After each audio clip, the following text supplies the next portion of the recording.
इसको crystal field theory को कि सबसे पहले हम लोग पढ़ेंगे पोस्टुलेट्स कि क्रिस्टल फील्ड थियरी के पॉइंट क्या हैं। पॉइंट समझने के बाद ही हम लोग पढ़ेंगे, उसके ऊपर क्वेश्चन करेंगे। तो 1 second, let me keep the mobile.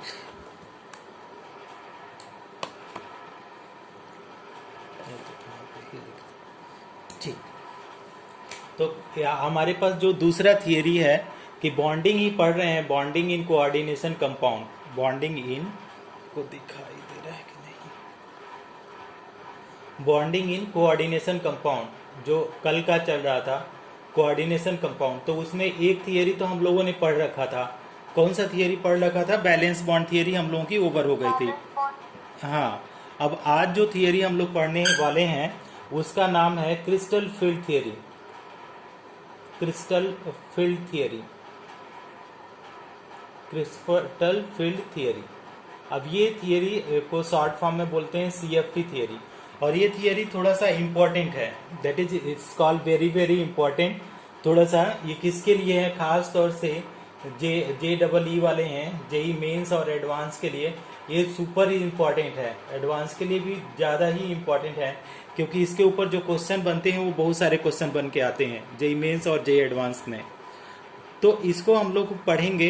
पहले सबसे पहले तो ये समझने की कोशिश करेंगे कि ये होता क्या है थियरी।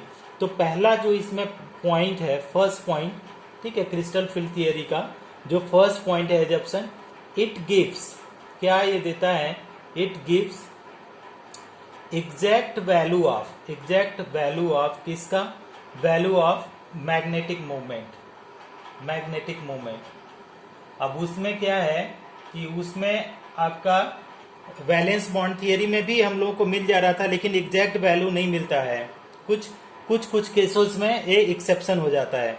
अब दूसरा क्या बोला जाता है? ये बोलता है कि मेटल और लिगेंड के बीच में, सेकंड पॉइंट ये बोलता है ये इसमें कि देयर इज प्योरली क्या? प्योरली। अब वैलेंस बॉन्ड थियरी में कौन सा बॉन्ड था? आपको पता होगा कौन सा बॉन्ड था वैलेंस बॉन्ड थियरी में? मैत्री, कौन सा बॉन्ड था वैलेंस? कौन टाइप का? कोवलेंट बॉन्ड, कोऑर्डिनेट या आयनिक? कौन बॉन्ड बन रहा था वैलेंस बॉन्ड थियरी के हिसाब से? Coordinate bond. लेकिन ये क्या बोलता है कि there is purely ionic bond. Okay, ionic bond कहाँ पे? Between BYW, between metal and ligands. ये क्या बोलता है? प्योरली क्या होता है? आयनिक बॉन्ड होता है। देखिए चेंज हो गया। थर्ड पॉइंट क्या बोला जा रहा है यहाँ पे कि मेटल, या तो आप ऐसे लिखिए CMA एंड लिगेंड्स जो है, लिगेंड्स, इन दोनों को क्या बोला जाता है? CMA and ligands are point charge, are considered as, क्या इसको बोला जाता है? Considered as point charge. ये चीज है कि इसमें क्या है? पॉइंट चार्ज है। लाइक NaCl, आपको जानते होंगे कि Na प्लस होता है और Cl माइनस होता है, तो वो पॉइंट चार्ज होता है। अच्छा, अब ये फोर्थ पॉइंट जो है कि CFT जो क्रिस्टल फील्ड थियरी है, do not give any information, कोई इंफॉर्मेशन नहीं देती है, एनी इंफॉर्मेशन अबाउट हाइब्रिडाइजेशन, क्योंकि आपका जो आयनिक कंपाउंड होते हैं उसमें हाइब्रिडाइजेशन नहीं होता है। तो ये हाइब्रिडाइजेशन नहीं होता है, इसके बारे में कोई इंफॉर्मेशन नहीं देता कि कैसा हाइब्रिडाइजेशन होगा नहीं होगा, इसके बारे में कोई इंफॉर्मेशन ये थियरी नहीं देती है। अब ये क्या बोलता है? पांचवा पॉइंट, इट एक्सप्लेन, किसको एक्सप्लेन करेगी? It explain only splitting of, किस स्प्लिटिंग की बात कर रहा है? Splitting of d orbital. किसको? d ऑर्बिटल के स्प्लिटिंग को बात करेगा, ठीक है। It explain only splitting of d orbital, pf की बात नहीं करता, d ऑर्बिटल इन किसमें? In tetrahedral and octahedral complex, tetrahedral and octahedral complex. ये दो टाइप के कॉम्प्लेक्स में क्या करेगा कि डी ऑर्बिटल कैसे स्प्लिट होता है दो सेट में। ओके, ब्रैकेट में लिखेंगे, क्या लिखेंगे, T2G and EG set. EG set ये है T2G और EG सेट में क्या करता है, डी ऑर्बिटल ओनली का मतलब है केवल डी ऑर्बिटल के बारे में जानकारी देगी, और कोई अदर ऑर्बिटल होगा तो उसके बारे में कोई जानकारी ये क्रिस्टल फील्ड थियरी नहीं देगी। तो ये इसके 5 पॉइंट हैं और इन 5 पॉइंट को हम लोगों को अच्छे से समझ लेना है। ठीक, तो it gives exact value of magnetic moment, पहला चीज इसको ध्यान में रखेंगे। दूसरा चीज, there is purely ionic bond between metal and ligand. दूसरा point, central metal atom and ligands are considered as point charge. Third point, crystal field theory do not give any information about hybridisation.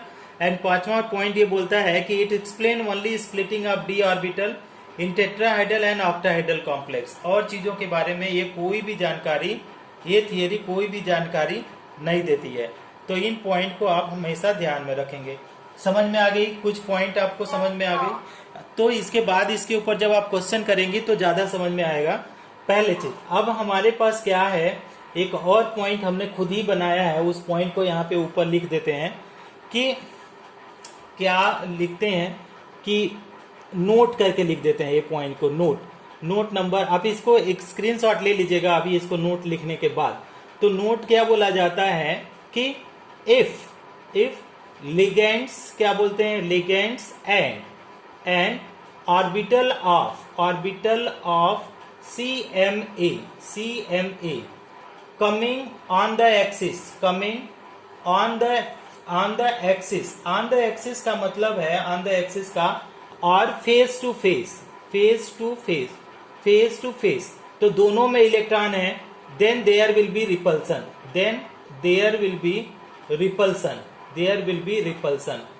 ये point, there will be repulsion and energy will be high. ये point आपको याद रखना है कि अगर वो आमने सामने आएंगे, कौन सा, orbital of CMA central metal atom का, और कौन सा, लिगेंड, अगर वो दोनों आमने सामने आएंगे तो क्या होगा, रिपल्सन आएगा, क्योंकि CMA के पास भी इलेक्ट्रॉन है और लिगेंड के पास तो ऑलरेडी है ही लोन पेयर इलेक्ट्रॉन। तो दोनों के अगर इलेक्ट्रॉन क्या होंगे कि आमने सामने आएंगे तो उसमें क्या हो जाएगा, रिपल्सन होगा, और जहां रिपल्सन होता है उसकी एनर्जी क्या हो जाती है, बढ़ जाती है। कुछ क्लियर हो रहा है मैत्री? एक नोट, अच्छा ठीक है, एक स्क्रीनशॉट लेना, आप तो ले लिया, स्क्रीनशॉट हुआ मैत्री?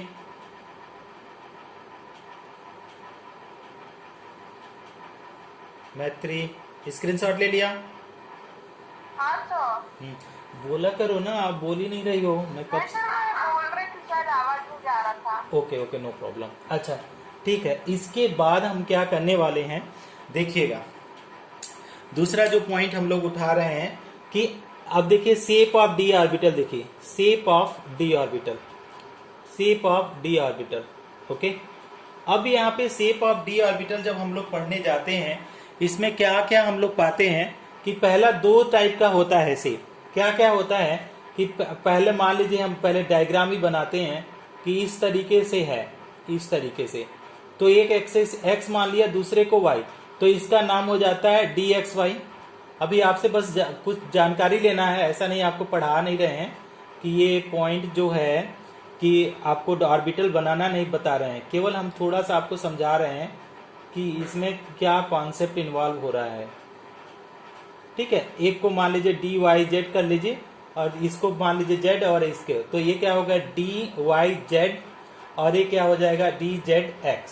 ठीक, ये तो पहला सेट हो गया कि इसके लोब्स क्या है, बिटवीन द एक्सिस है, एक्स वाई के बीच में है, तो ये x है तो ये x डैश होगा, ये y डैश होगा, उसकी जरूरत नहीं है। और यहाँ पे देखिए एक तो Z, ये क्या हो जाएगा कि मान लीजिए ये है, ये वाला, तो ये x है और ये y है, इसका नाम बता पाएंगे मैत्री, क्या हो जाएगा इस ऑर्बिटल का नाम, इसका नाम क्या होगा इस वाले का, तो इसका क्या हो गया dx² माइनस y², और इसका नाम हो जाएगा dz²। ठीक, अब हमारे पास क्या बोला जा रहा है, यहाँ पे फिर से एक नोट हम लिख रहे हैं, नोट को समझिए। ये सब नोट जो लिखवा रहे हैं ना, ये बहुत ही इंपॉर्टेंट है, एनसीईआरटी पढ़ के या बुक पढ़ के नहीं समझ में आएगा। तो ये नोट का मतलब है कि इन ऑक्टाहेड्रल कॉम्प्लेक्स, इन ऑक्टाहेड्रल कॉम्प्लेक्स क्या लिख रहे हैं, ध्यान से समझिए।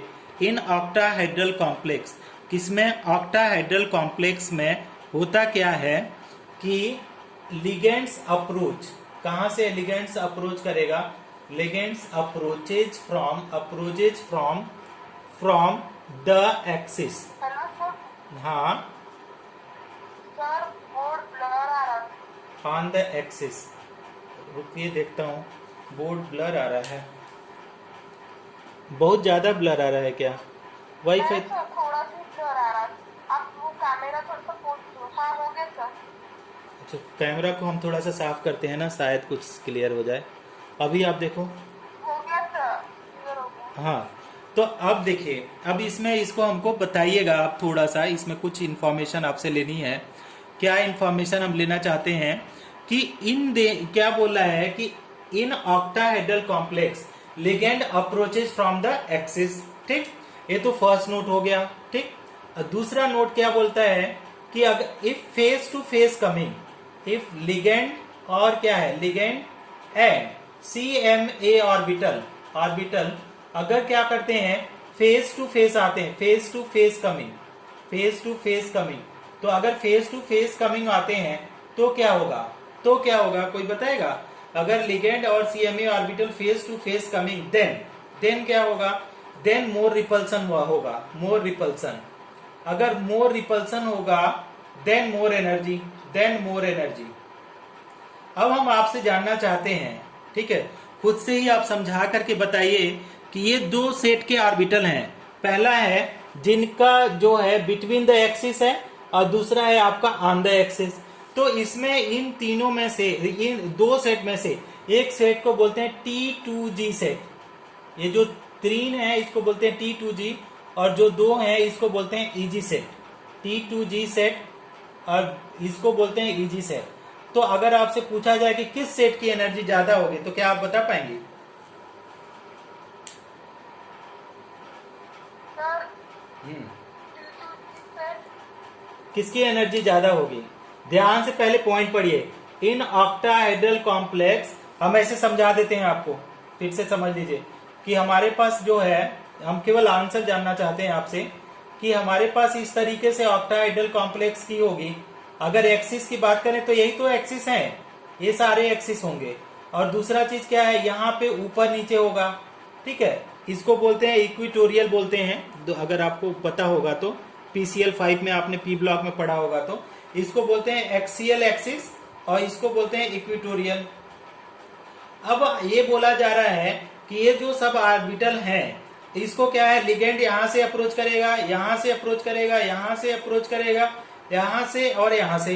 अब ये पूछा जा रहा है कि अगर लिगेंड एक्सिस से अप्रोच करेगा, एक्सिस से, ये देखिए इनमें ऑर्बिटल क्या है, ये तो इन बिटवीन है, तो यहाँ से तो अप्रोच नहीं करेगा, करेगा तो एक्सिस से, यहाँ से या यहाँ से। ठीक, और इसमें क्या करेगा, यहाँ से करेगा और यहाँ से करेगा, यहाँ से। तो ये पूछा जा रहा है कि किस सेट की एनर्जी ज्यादा होगी, या बताइए किसमें रिपल्सन ज्यादा होगा? सर वो नीचे वाले में। नीचे वाले में? हाँ क्यों?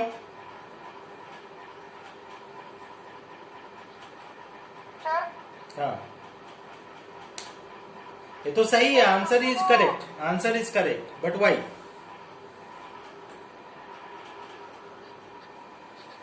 सर फेस टू फेस है इसलिए। हाँ, फेस टू फेस है, ध्यान देंगे कि यहाँ पे देखिए क्या है, लिगेंड एक्सिस से अप्रोच करेगा। है तो पहले बोल रहे in octahedral complex ligand approaches from the axis, axis से करेगा, तो एक्सिस से करेगा। और दूसरा point, it ligand CMA orbital face to face coming, then more repulsion more energy. तो यहाँ पे तो लिगेंड इसको तो अप्रोच ही नहीं कर रहा है, यहाँ एक्सिस से आ रहा है, तो इन चीजों की एनर्जी पे तो कम ही फर्क पड़ेगा। लेकिन यहाँ पे तो फेस टू फेस आएगा और ऑर्बिटल में तो इलेक्ट्रॉन है ही। तो आपका क्या है कि आपका EG सेट की एनर्जी हमेशा ज्यादा होगी T2G से। बात समझ में आ गई आपको? Yes sir. स्क्रीनशॉट लीजिए इसका। अच्छा, ये खुशी और युक्ता का क्या हाल है? कभी आते हैं कभी नहीं आते हैं। अब हम सब फोन करके तो नहीं बता पाएंगे रोज रोज।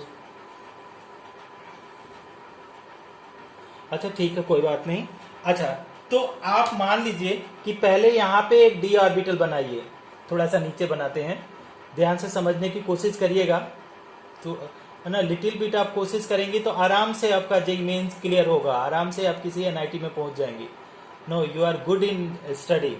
अब देखिए, जब when there is no ligands, जब कभी लिगेंड्स नहीं है तो इन सबकी एनर्जी सेम है। ठीक है, तो मान लीजिए ये डी एक्स वाई है, मार्कर चेंज कर लूं। ये पहला वाला ऑर्बिटल क्या है, डी एक्स वाई है। दूसरा है डी वाई जेड है। तीसरा जी डी जेड एक्स है। चौथा d x square minus y square है।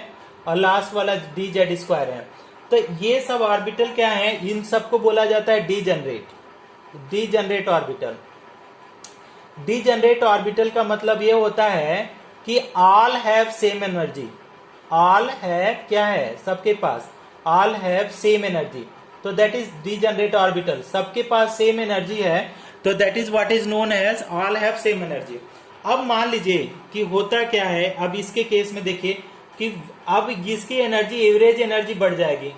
किस केस में एवरेज एनर्जी बढ़ जाएगी, कि जब आपका व्हेन द लिगेंड अप्रोच करेंगे, ओके, एवरेज एनर्जी एवी, एवरेज एनर्जी क्या हो जाएगा, एवरेज एनर्जी पहले तो इंक्रीज हो जाएगी। Energy, average energy increases, average energy increases. किस केस में इंक्रीजेज होगी, average energy increases in case of what, ligand, in case of ligands approaching. अब आपको हमने पहले बता दिया कि अगर लिगेंड्स अप्रोच करेंगे तो क्या होगा कि रिपल्सन होगा, और रिपल्सन होगा तो एनर्जी क्या हो जाएगी, बढ़ जाएगी। तो मान लीजिए हमारा एक एक्सिस इस तरीके से है, तो यहाँ पे ये जो ये वाला एक्सिस कर रहा है, ये क्या बता रहा है कि एनर्जी को रिप्रेजेंट कर रहा है। ऊपर जो दिखा रहा है वो एनर्जी को दिखा रहा है। अब यहाँ पे क्या होता है कि जैसे ही लिगेंड जब आएगा, पास में आएगा, तो ये जो ऑर्बिटल है वो क्या हो जाएगा, 2 सेट में टूट जाएगा। जैसे ही तो 2 सेट में टूटेगा, तो एक सेट को हमने दोनों का नाम बताया था, कि आपने अभी बताया था कि एक ईजी सेट है और एक T2G सेट है। किसका एनर्जी ज्यादा बताया था आपने, फिर से बताइए मैत्री। ईजी सेट की एनर्जी ज्यादा है, तो ईजी सेट की एनर्जी ज्यादा है, तो हमने क्या किया, ईजी सेट को ऊपर बना दिया, और जो दूसरा है आपका जिसकी कम है, तो हम उसको क्या बोल दिया, नीचे कर दिया। तो ये वाला तो ईजी सेट हो गया, ठीक, और ये वाला क्या हो गया, 2TG सेट, ठीक। अब हमारे पास क्या बोल रहा है कि ये वाला जो ऑर्बिटल होगा, ये वाला जो ऑर्बिटल होगा d x square minus y square होगा, और ये क्या हो जाएगा, डी जेड स्क्वायर। और ये वाला इस ऑर्बिटल होगा d x y, d y z और डी जेड एक्स। अब देखिए क्या है कि इन दोनों में जब आप थोड़ा सा और डिटेल में स्टडी करने जाएंगे, तो आपको पता चलेगा कि जब स्प्लिट होगा तो इसमें कुछ न कुछ एनर्जी रिलीज होगी। जब भी आपका ये स्प्लिट होगा 2 सेट में, तो उस केस में एनर्जी रिलीज होगी। तो जो एनर्जी, टोटल एनर्जी जब रिलीज होगी, उस एनर्जी को क्या बोलेंगे, ये इस हिसाब से स्प्लिट करेंगे। जो दोनों के बीच की डिफरेंस होगा, इसको बोलते हैं डेल्टा ओ, ठीक, डेल्टा नॉट। डेल्टा नॉट का मतलब है, डेल्टा नॉट का मतलब है, हम यहाँ पे लिख रहे हैं ऑक्टाहाइड्रल, क्या है, ओ फॉर ऑक्टाहाइड्रल। डेल्टा का मतलब है splitting energy, octahedral splitting energy, ये ध्यान देंगे।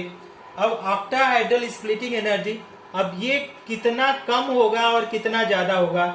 अब एवरेज से देखेंगे तो एवरेज से या तो कम होगा या तो एवरेज से ज्यादा होगा। अब कितना कम और कितना ज्यादा होगा, इसी को हम लोगों को अंडरस्टैंड करना है, तो थोड़ा सा समझने का कोशिश करिएगा।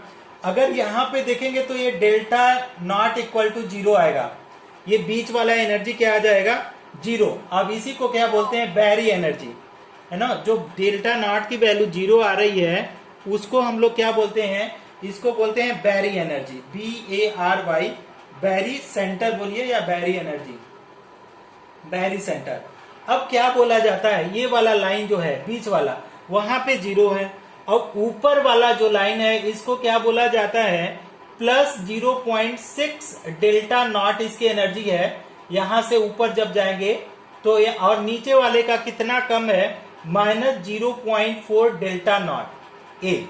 अब इसको क्या करिए, पहले तो आप एक स्क्रीनशॉट लीजिए, तब मैं आपको समझा पाऊंगा कि कैसे कैसे हो रहा है। टेक द वन स्क्रीनशॉट, फिर बताते हैं। ले ली? हो गया सर। हाँ, अभी इसको समझने का एक तरीका है कि कैसे हम लोग इसको समझ पाएंगे कि कैसे जीरो हो रहा है। जीरो को हम आपको समझा देते हैं कैसे। अब देखिए, प्लस कितना है, 0.6 है, और ऊपर में कितने ऑर्बिटल हैं, कितने ऑर्बिटल, दो ऑर्बिटल अगर हैं तो कितना हो जाएगा, मल्टीप्लाई 2 करेंगे तो हमारे पास कितना आ जाएगा, 1.2, प्लस का 1.2। नीचे में देखिए कि क्या है, माइनस का 0.4 है। अगर देखेंगे तो कितना ऑर्बिटल है, 1 2 3, तो 3 से मल्टीप्लाई करेंगे तो माइनस का 1.2 आएगा। -1. हाँ, अब जीरो को देखिए, प्लस माइनस कैंसिल हो जाएगा तो डेल्टा नॉट की वैल्यू कितना आ जाएगी, 0।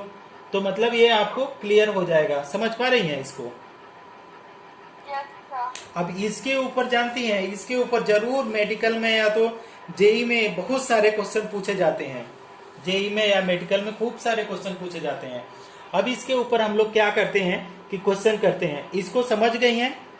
आप लिखना चाहें तो लिख लीजिएगा। हाँ, इसके ऊपर खूब सारे क्वेश्चन बनते हैं, देखिएगा। कभी कॉन्फ़िगरेशन पूछेगा, तो कभी स्प्लिटिंग एनर्जी पूछेगा, तो कभी पूछेगा किसकी एनर्जी ज्यादा है, क्या है। तो 1000 टाइप के इसके ऊपर क्वेश्चन बन के आते हैं। तो पहले एक चीज हम और समझाना चाहते हैं कि मान लीजिए हमारे पास डी ऑर्बिटल इस तरीके से है, that is you try to understand, इस तरीके से है 1 2 3 4। अब किस केस की बात कर रहे हैं हम, ऑक्टाहेड्रल की केस की बात कर रहे हैं। ऑक्टाहेड्रल, टेट्राहेड्रल की नहीं, हेडिंग ही है, ऑक्टाहेड्रल की स्प्लिटिंग पढ़ रहे हैं। तो अगर हमारे पास ये बोल रहा है कि स्ट्रॉन्ग फील्ड लिगेंड है, SFL, हम ऐसे लिख रहे हैं, स्ट्रॉन्ग क्या है, field ligand, strong field ligand है, तो हम क्या कर सकते हैं स्ट्रॉन्ग फील्ड लिगेंड के केस में। और हमारे पास सपोज करिए कि यहाँ पे क्या है, वीक फील्ड लिगेंड, WFL, इसको बोलते हैं week field ligand, weak field ligand. तो इस केस में आप समझना है कि किस केस में एनर्जी ज्यादा होगी। तो अगर हम लोग स्ट्रॉन्ग फील्ड की बात करें, स्ट्रॉन्ग फील्ड की, तो इसके बीच में जो गैप आएगा, इसके बीच में जो गैप आएगा, T2G EG सेट तो वही रहेगा ऑक्टाहेड्रल के केस में, लेकिन जो गैप आएगा ये वाला, तो ये वाला जो डिस्टेंस आएगा, high distance, high splitting energy, high delta not. Okay okay. अच्छा, दूसरा चीज बात कर रहे हैं, क्या सुनाई नहीं दे रहा है क्या मैत्री?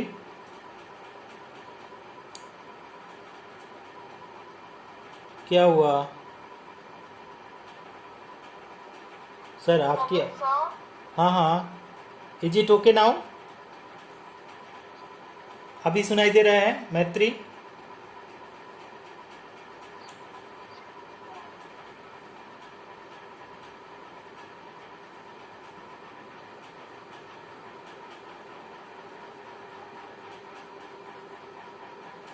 मैत्री सुनाई दे रहा है? Hello sir. हाँ हाँ, आर यू लिसनिंग नाउ? क्या हो गया यार? हेलो। यस यस यस, हाँ सर, आ गई आवाज। आ गया, ठीक है। तो थोड़ा सा ही मैं समझाया हूँ, फिर से समझा रहा हूँ आपको, देखिएगा। अगर वीक फील्ड लिगेंड है, स्प्लिटिंग तो वैसे ही सेट में होगी कि T2G और EG सेट में ही होगी, ठीक है, ऑक्टाहेड्रल के केस में। लेकिन अगर वीक फील्ड लिगेंड है, अगर लिगेंड वीक है, तो वीक लिगेंड के बीच में क्या होगा कि यहाँ पे क्या है, डेल्टा नॉट की, डेल्टा नॉट वैल्यू क्या हो जाएगी, ये लेस होगी।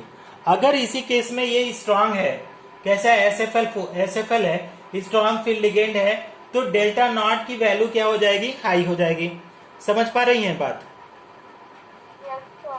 अच्छा, अब यहाँ पे देखिए, दोनों के बीच में एनर्जी डिफरेंस बहुत कम है, तो दोनों के बीच में कम डिफरेंस है, तो ये वीक लिगेंड है। अच्छा बताइए, किसके केस में पेयरिंग होता है? स्ट्रॉन्ग लिगेंड के केस में पेयरिंग होता है कि वीक लिगेंड के केस में पेयरिंग होता है? ये भी बताइए आप, किस केस में पेयरिंग होता है?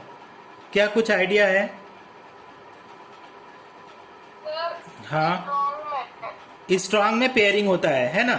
तो अगर स्ट्रांग में पेयरिंग होता है, एक सेकेंड कुछ, हाँ, अगर स्ट्रांग में पेयरिंग होता है तो इस केस में अगर आप थोड़ा सा पढ़ने की कोशिश करेंगे, किस केस में, कि इस साइड में आइए, तो आपका अगर वीक फील्ड है तो इसका नो पेयरिंग होगा, यहाँ पे नो पेयरिंग होगा, यहाँ पे कोई पेयरिंग नहीं होगा, और यहाँ पे आएंगे तो ये पेयरिंग हो जाएगा, पेयरिंग हो जाएगा।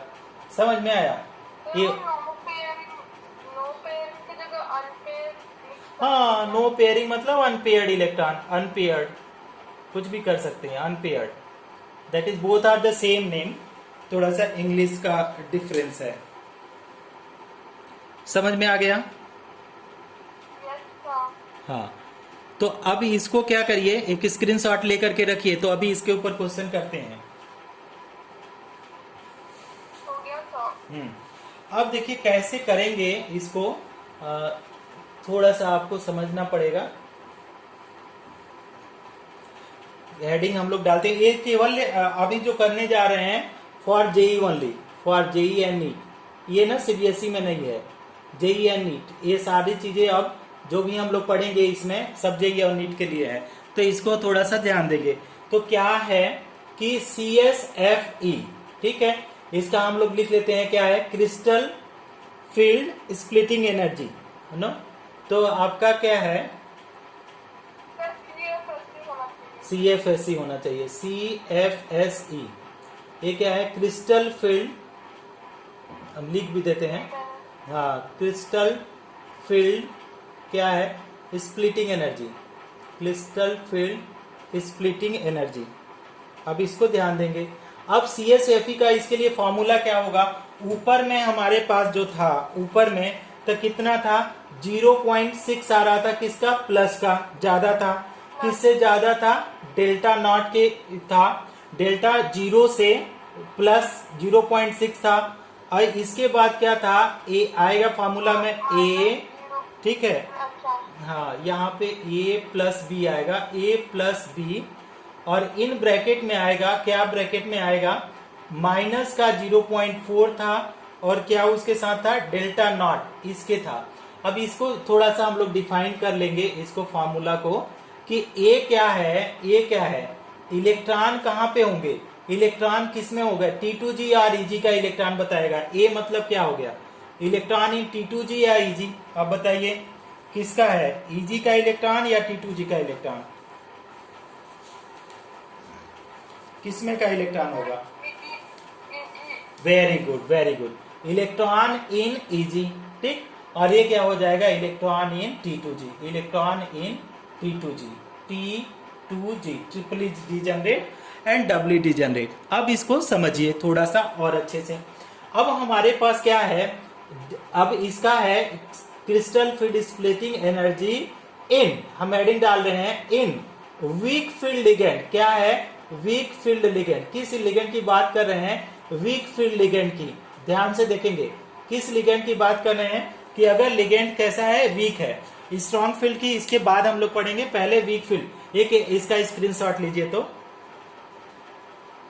ले लिया, हाँ, तो हम इसको इरेज करते हैं। तो अगर मान लीजिए हमारे पास क्या है, इसका कॉन्फ़िगरेशन करेंगे, पहला तो हमारे पास कॉन्फ़िगरेशन है, कॉन्फ़िगरेशन फर्स्ट हेडिंग आएगा हमारा, क्या है, कॉन्फ़िगरेशन। किसके लिए हम लोग कॉन्फ़िगरेशन लिखेंगे, कॉन्फ़िगरेशन लिखेंगे कि डी ऑर्बिटल का कॉन्फ़िगरेशन यहाँ पे कैसा होगा, डी ऑर्बिटल का कॉन्फ़िगरेशन।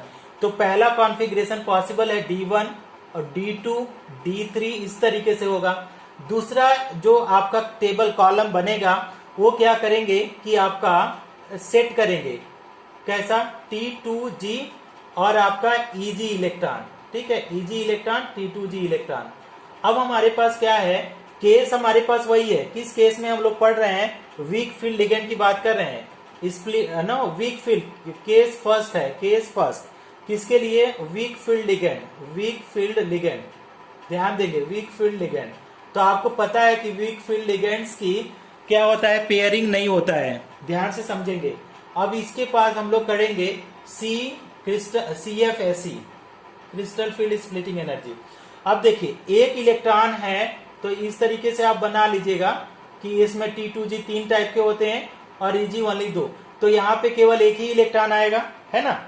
तो अगर एक इलेक्ट्रॉन आएगा तो अगर इसकी बात पूछेंगे कि CsFe क्या होगा, तो हम लोगों को पता है कि CsFe equal to CFSE equal to क्या होता है कि प्लस का 0.6 into number of electron in ना किस में होता है, Eg में।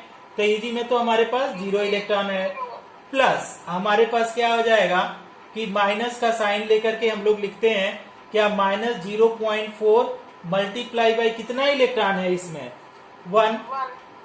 तो आपका कितना आ जाएगा, अगर वैल्यू लिखेंगे तो -0.4 डेल्टा नॉट, ये वैल्यू आ जाएगा -0.4। तो ये हमेशा क्वेश्चन आपसे बनता है कि कितनी स्प्लिटिंग एनर्जी होती है D1 के केस में।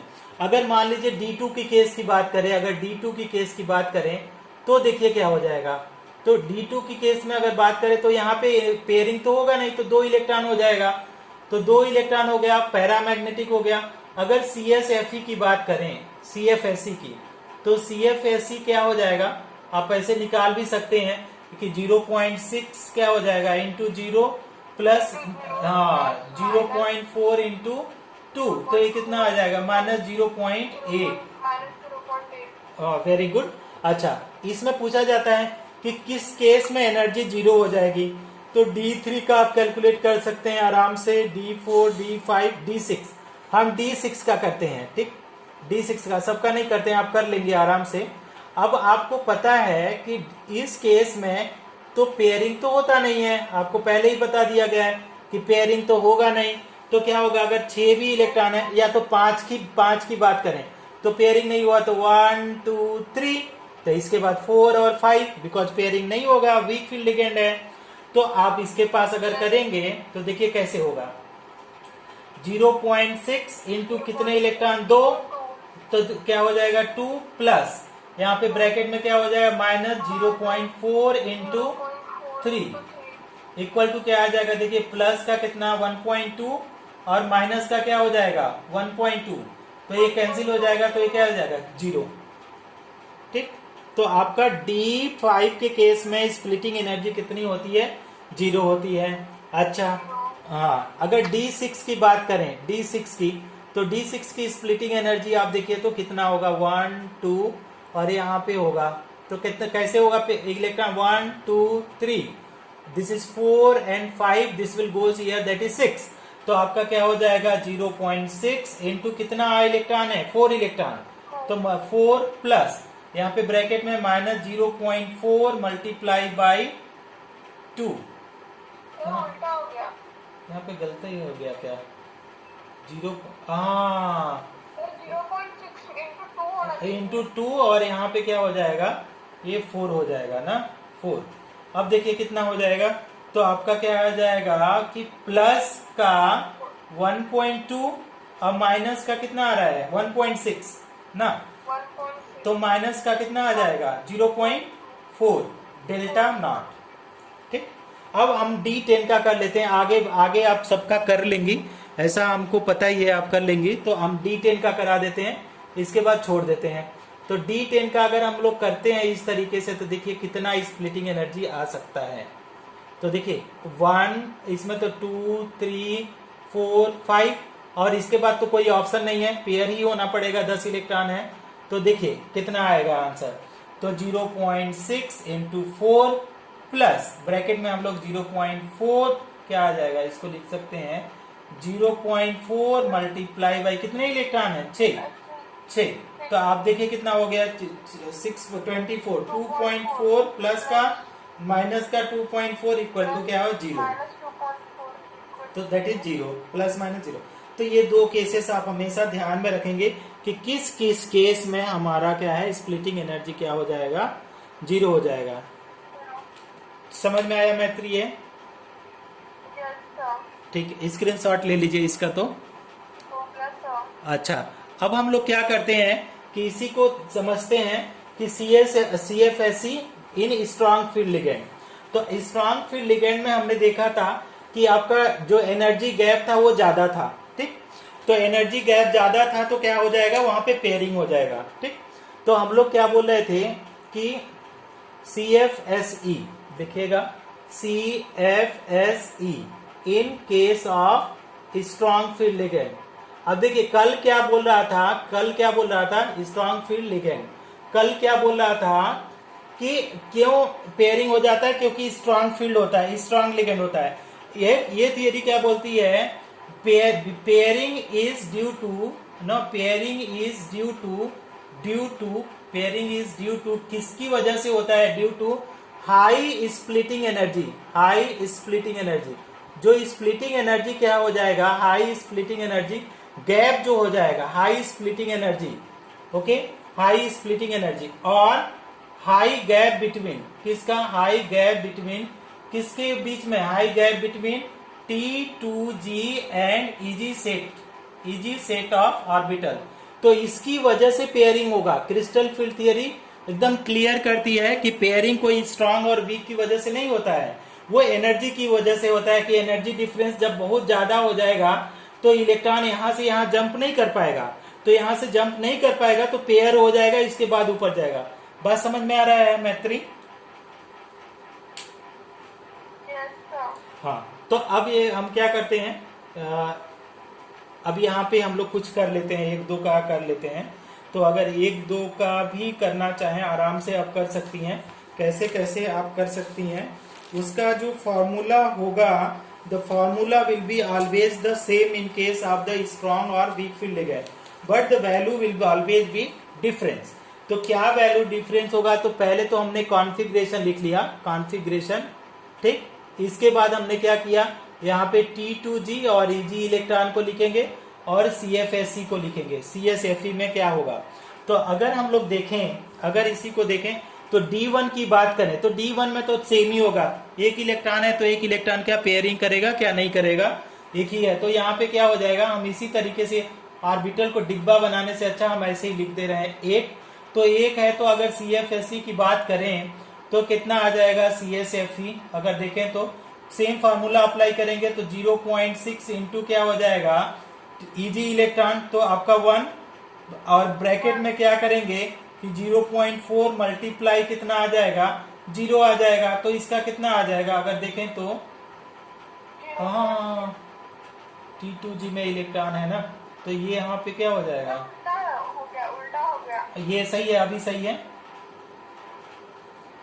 हाँ सर। हाँ, तो अभी किसमें इलेक्ट्रॉन है, T2G में, और ये वाला माइनस साइन होगा, अभी सही है। तो 0.4। तो यहाँ पे ना रॉन्ग हो रहा है, देखिएगा ना पहले, तो आपका डेल ये करेंगे तो आपका क्या है 0.6 इंटू आपका जो इलेक्ट्रॉन आएगा किसमें, EG इलेक्ट्रॉन, प्लस ब्रैकेट में लिखते हैं माइनस 0.4 इंटू T2G इलेक्ट्रॉन होता है, T2G इलेक्ट्रॉन। तो यहाँ पे क्या है 0.6 इंटू तो 0 ही है, और माइनस में आएगा 0.4 इंटू क्या आ जाएगा 1, तो ये जो वैल्यू आएगा 0.4 माइनस का, अभी सही है, अभी सही है ये। Yes sir. हाँ, अगर मान लीजिए ये अब 2 3 4 2 3 के लिए सेम ही आएगा, 2 करेंगे 3 करेंगे, लेकिन अगर हम लोग इसी को देखें 4 के लिए, तो 4 के लिए देखिए स्ट्रॉन्ग फील्ड लिगेंड है, ज्यादा एनर्जी है तो पेयरिंग होगा, ठीक। तो यहाँ पे एनर्जी देखेंगे कैसे करेंगे, देखिएगा, तो यहाँ पे एक डिब्बा बनेगा, आप डिब्बा बनाना चाहें तो बना सकती हैं, इसमें थोड़ा सा टाइम टेक करता है तो हम नहीं बना रहे थे, लेकिन यहाँ पे हम बना ही देते हैं। तो देखिए यहाँ पे तो पेयरिंग हो जाएगा, तो पेयरिंग हो जाएगा तो 4 ऑर्बिटल कैसे 1 2 3, और यहाँ पे हो गया 4। तो इसके केस में CSFE, इसके केस में अगर निकालेंगे तो कितना आ जाएगा 0.6 इंटू EG इलेक्ट्रॉन तो 0 है, माइनस कितना हो जाएगा 0.4 इंटू 4, तो कितना माइनस का 1 पॉइंट कितना आ जाएगा 6 डेल नॉट, ठीक। तो इसी तरीके से मान लीजिए हम क्या करते हैं, अगर 6 की बात करें, D6 की स्ट्रॉन्ग के केस में, तो यहाँ पे देखिए क्या आ जाएगा, अगर स्ट्रॉन्ग अगर वीक आपको नहीं पता है तो बहुत कंफ्यूजन होगा, स्प्लिटिंग एनर्जी नहीं निकाल पाएंगे। तो ये 1 2 3 4 5 6, तो यहाँ पे पेयरिंग तो होगा, यहाँ पे पेयरिंग हो जाएगा, तो यहाँ पे क्या होगा 0.6, लेकिन EG में कोई इलेक्ट्रॉन नहीं, 0. तो माइनस का 2 पॉइंट, ठीक। तो इतना आपको समझ में आ गया, लास्ट करा करके हम छोड़ देते हैं, मान लीजिए हमने D8 का किया, तो D8 का अगर हम लोग कॉन्फ़िगरेशन लिखेंगे तो देखिए कैसा कॉन्फ़िगरेशन आएगा D8 के केस में। तो D8 के केस में 1 2 3 पेयर होगा 4 5 6 और ये 7 एंड 8। ठीक, अब इसको देखिए, अगर हमारे पास इसको करेंगे तो 0.6 कितने इलेक्ट्रॉन है 2, तो 2 हो गया, माइनस 0.4 मल्टीप्लाई बाई 6 तो कितना हो गया, माइनस प्लस का 1.2 और माइनस का 2.4, तो देखिए कितना हो जाएगा 1.2, कितना माइनस साइन का डेल नॉट माइनस में आएगा। तो ये तो आपको कैलकुलेशन समझ में आएगा। अगर आप D10 की बात करें, D10 की लास्टली कर ही लीजिए, अगर D10 की बात करेंगी तो बताइए CSFE आंख बंद करके भी बता सकती हैं कितना आएगा, D10 में कितना आएगा, नहीं दिखाई, 0 आएगा, वेरी गुड। तो ये 1 2 3 4 5 6 7 8 9 10, तो इसके लिए अगर CSFE निकालेंगे तो 0.6 इंटू 4 हो जाएगा, माइनस 0.4 इंटू 6 हो जाएगा, तो कितना हो जाएगा प्लस का 2.4 और ये माइनस का 2.4, तो प्लस माइनस कैंसिल, तो आपका 0 आ जाएगा। तो ये चीजें आपको ध्यान में रखना है कि स्प्लिटिंग एनर्जी कैलकुलेट करने पे बहुत सारे क्वेश्चन पूछे जाते हैं। अब हम लोग जो कल पढ़ेंगे ना, कल आप लोग, कल तो एग्जाम नहीं है आप लोगों का ना, क्या sir? Tomorrow there is no exam ना, टुमारो